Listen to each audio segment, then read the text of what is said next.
Magandang umaga sa ating lahat. Narito ang ating update sa lagay ng panahon sa araw ng Biyernes, December 27, 2024.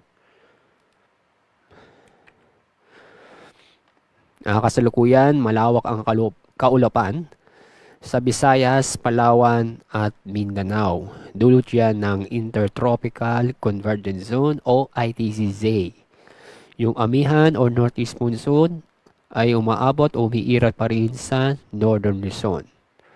Samantala, wala po tayong namamonitor na LPA, Low Pressure Area, o bagyo sa loob ng ating Philippine Area of Responsibility. At yan din sa parte ng Dagat Pasipiko.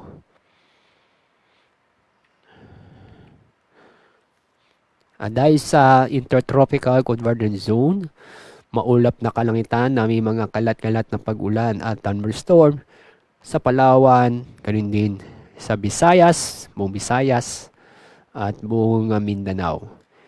Pinapayuhan namin na patuloy pa rin tayong mag-ingat dahil sa mga pag-ulan nito na posibleng magdulot ng pagbaha o pagguho ng lupa. Dako tayo sa lalabing bahagi ng Luzon. Maulap na kalangitan, inaasahan natin na may mga kalat-kalat na pag-ulan at thunderstorm sa Albay, Sorsogon, Masbate, at Catanduanes. Dahil sa amihan, maulap din na kalangitan na may mga pag-ulan sa Cagayan Valley, Cordillera, at Ilocos Norte. Sa lalabing bahagi po ng Luzon, kasama Metro Manila, ay magiging maganda at maliwas sa panahon ngayong araw. Pero, may chance pa rin na mga isolated na pag-ulan dahil sa thunderstorm.